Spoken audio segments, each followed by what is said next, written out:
Hey guys! So today you and I are going to talk about broadening versus deepening. So let's get into it. So the question in question was, hi Frederick, I have a question about skill set broadening versus deepen. As an example, I have worked as a C-sharp developer for 2 years and really like being a developer and want to become better, but 3 months ago I have switched jobs and I'm now a researcher for AI at my previous university. So my question is, when should I broaden my skill set or when should I deepen it? For my for me, it was totally the right call because now I'm also responsible for the complete software architecture of a small research project, and I learned a lot about the field also. I would really appreciate your thoughts on this, maybe also a perspective of later job chances. Would you hire a person with multiple okay skills or one really good? So, um, let's get the obvious stuff out of the way. The first and foremost thing that you have to understand is that when you ask me, should I go broader or should I go deeper, there is very little I can do with that information because you're sadly a little bit too unspecific for me to comment much more. Because in essence, what I usually tell people in these such a situation is that what matters isn't if you're broad or you're deep. What matters is can you meet the expectations of the industry of whatever job you're looking for, and that is it sounds like a per, per, perchance it sounds a little bit weird of me saying that, but I hope that I can make it clear by just stating this thing that I feel is I hope that this should feel fairly obvious to everybody.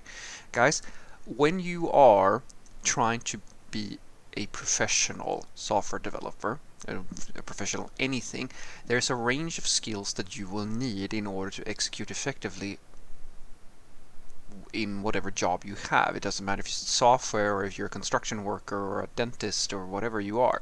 You have a range of skills that you need. Now, usually during your education, you will learn quite a lot of different things, and then you will do some hands-on practice and so forth until you actually get to a level where you can, on an average day, you're doing your 9 to 5, 5 days a week, etc., etc. You're able to sustain a business model of some sort. You're able to chip enough value so that someone can make money from it. It's either you and then you get a salary, or rather you're running your own business, or it is your employer. Now, when you have reached that point, you have a unit of a software developer, as I like to call them. This is what I refer to, or most refer to, as the mid-level. A mid-level software developer is usually an individual who can do the daily grind fairly autonomously. You might need help here and there, which everybody needs help at some point, but you're on average good enough to do that. Now, so when you come to me and you ask, okay, should I go deeper, should I go broader? How would I answer that without you telling me what you already know? So what you've told me here is that you know C Sharp and you've been being a developer for 2 years. Now, I can infer based on my own experiences that 2 years means that you're still a junior software developer.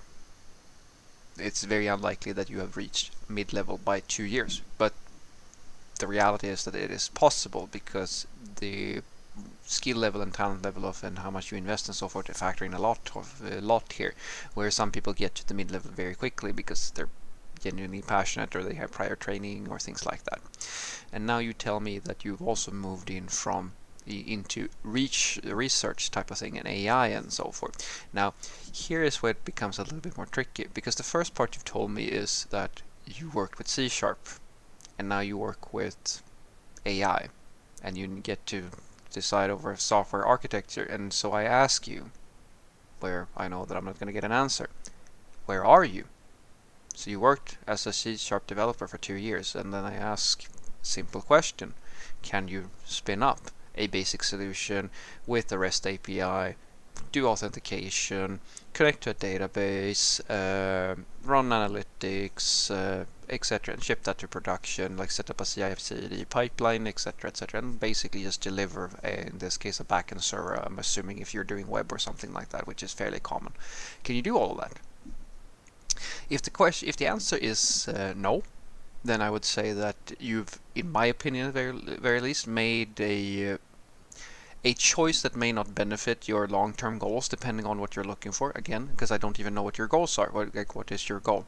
Like employability, we can talk about. I'm gonna mention that as well. But basically, what you have done is that you have moved from being a software developer that I'm assuming now, working in the web environment or something like that, which is like where most of the jobs are and so forth, into research-based work, which is the thing that I've said a few times before, guys.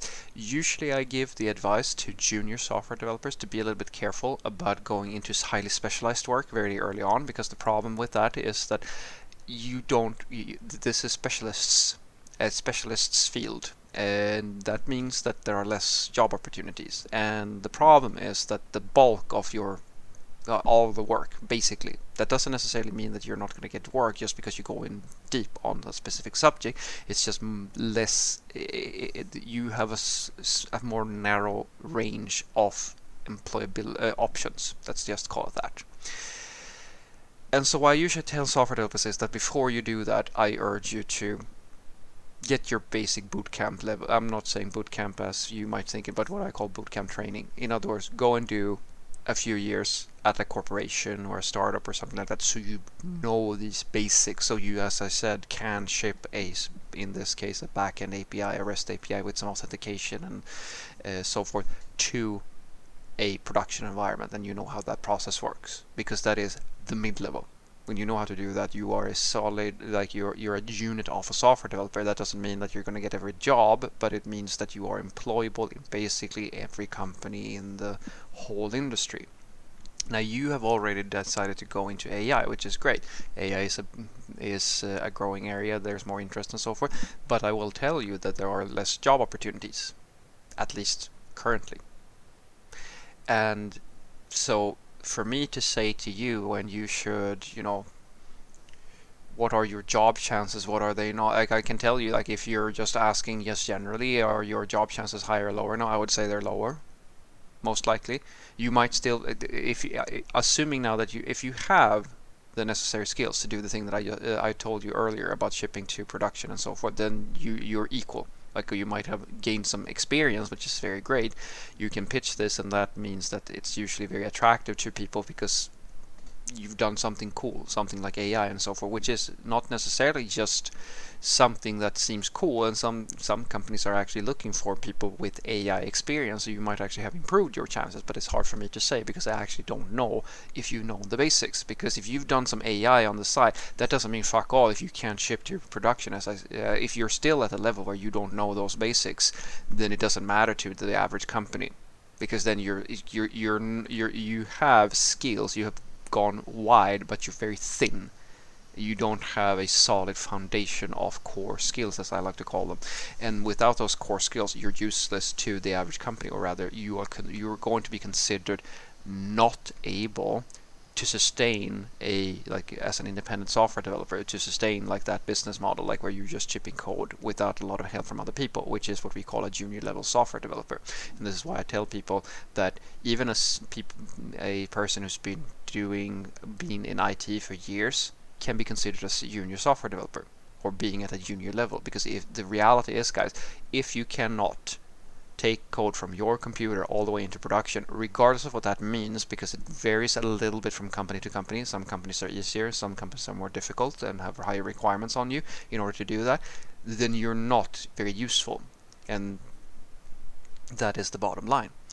So what I want you to take away from this is that it is impossible for me to tell you when you should go deeper or when you should go wider. I've said on many occasions that I usually recommend to people be objective, goal-oriented, something like that. Basically, try to figure out what it is that you're trying to achieve and get to that point. And I also like to say that use boredom for figuring out when it's time to go wider. If you ask me personally, if I would hire someone who has multiple okay skills versus one really good, again, it depends on what you're talking about. If you're really good at CSS, then it doesn't matter, and you're shit at everything else, then it doesn't matter to me. Like, I'm never going to hire you, because, as I said, it's not about being good at a skill. It is about understanding how to get code into production, and that is a range. There's a set of skills, those core skills that I'm talking about. That's part of it. That's the foundation of everything. Without that, it doesn't matter if you're the world's greatest embedded systems developer. I can't use you to do front-end work. It's that simple, and I work in web. And every single employer on the entire planet is going to have the exact same mindset. They're not hiring you for a skill unless that specific skill is the thing that is blocking them from making money or making things out into production, as we refer to it. And when it comes to multiple OK skills, yeah, I would of course hire you if you have multiple OK skills, assuming that you can do the thing I just talked about. Without being able to ship into production and doing these basic things that 99% of everything we do is about, then nothing else matters, guys. It's great that you have hobbies, it's great that you have all these things that you can do, and that's why I recommend to junior software developers, do not try to learn everything at once, because if you suck at a million things, nobody cares. You have to be able, it's better for you to know a stack so that you can ship things into production, because that's what matters. Without that, nothing else matters. I promise you, you will have all the time in the world to learn every single thing under the sun, but focus on that to begin with. Have a great day.